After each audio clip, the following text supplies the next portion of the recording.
Thank you for your service as jurors.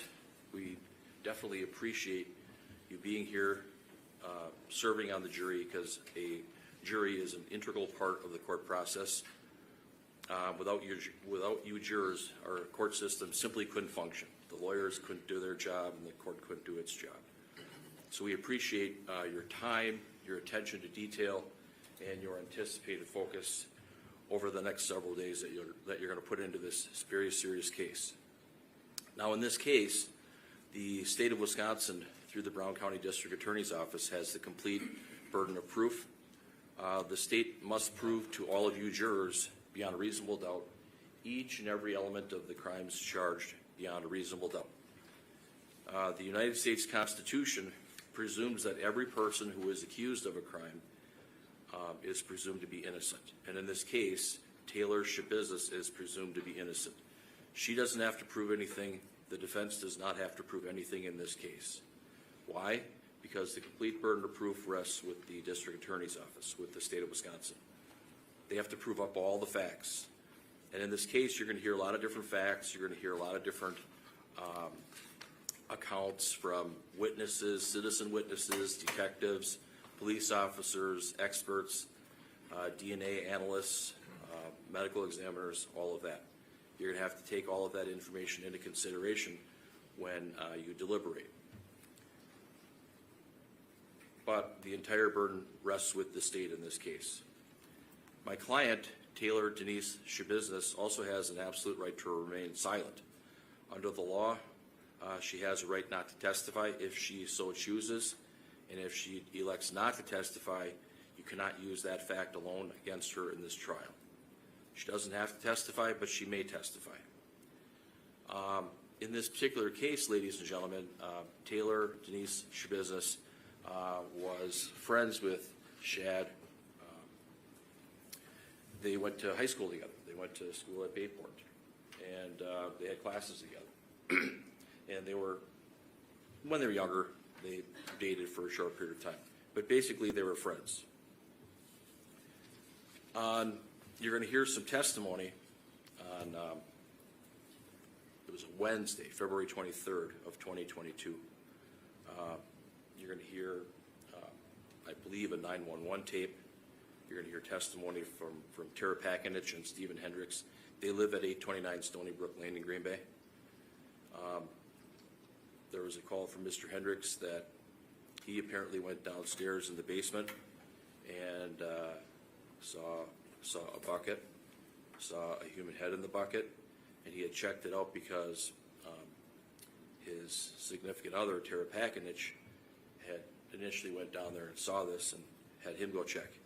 He didn't have glasses on, but he apparently called 911, and that caused the officers to come to the scene at 829 Stony Brook Lane. And there'll be some testimony about this residence.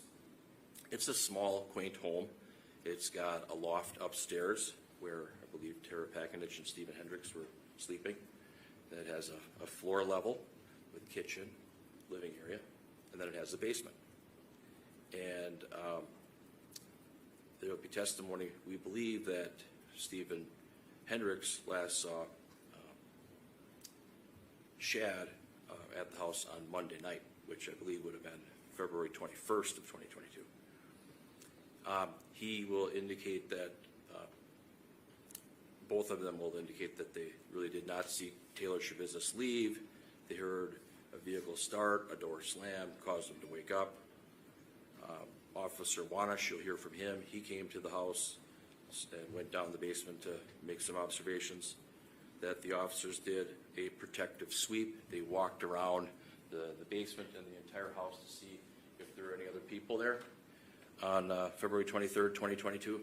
And the only people that were there were Tara Pakinich, the owner, Stephen Hendricks, and daughter Ava Wheelock.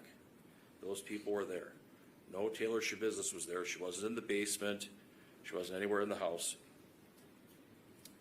But obviously there was some investigation, and evidence was apparently found.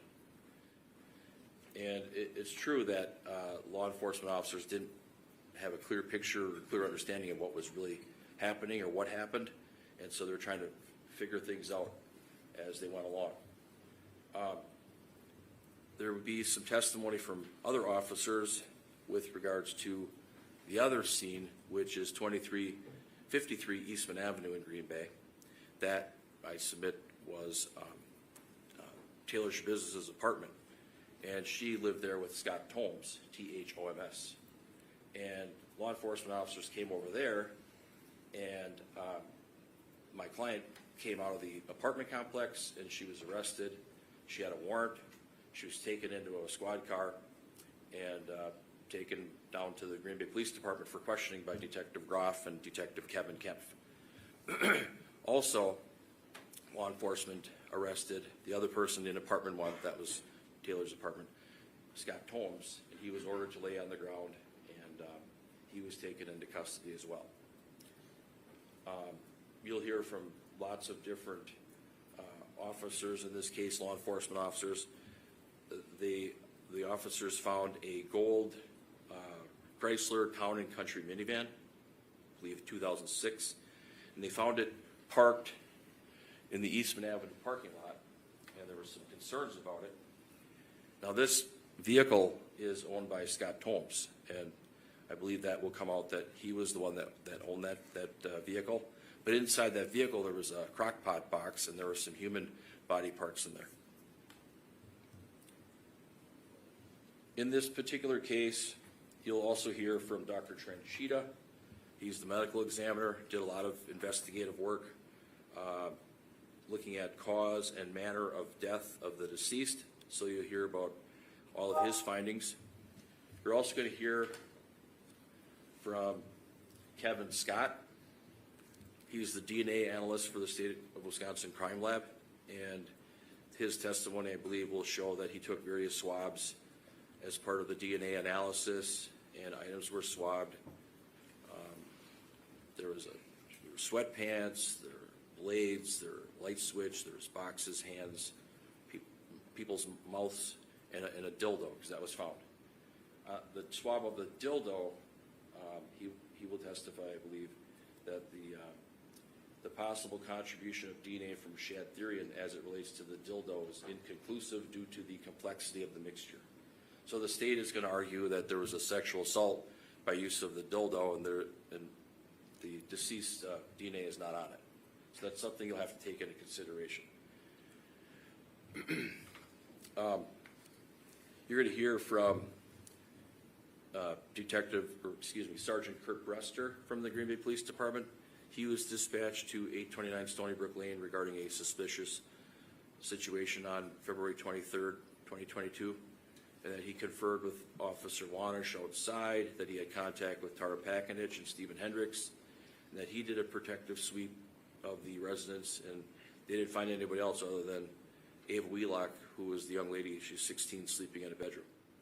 You're going to hear from, I believe, Officer T.J. Buckman, that he arrived on the scene as a supervisor to this apartment complex. And he actually went to 2353 Eastman Avenue in Green Bay, and he saw that gold van parked outside, and he had several other officers keep the van under surveillance. And at least from his initial investigation, he did not have enough information to determine whether or not Taylor Schabusiness was the suspect or the victim. And so those are some other things that you're going to have to take a look at and think about. You're going to see the videotape in this case where there was a lengthy video down at the Green Bay Police Department between Detective Groff and Detective Kempf and my client, Taylor Denise Schabusiness. And they talked, and Detective Groff asked her lots of questions about what she knew and her whereabouts and what may or may not have happened. So you have to pay close attention to that and think about the things that are said. In a case like this, and really in any case, you have to assess the credibility of each and every witness. You have to take all of that into consideration in this matter. I'd ask that you, when you're considering all of the evidence, don't jump to conclusions. Don't rush to judgment. Please keep an open mind. listen to all the facts, listen to what every witness has to say carefully, and weigh what they have to say. And remember, there's always two sides to every story. You jurors are going to have to decipher the facts of what may have occurred, or what didn't occur. But at the end of the case, we ask that you find our client not guilty on all the counts. Thank you.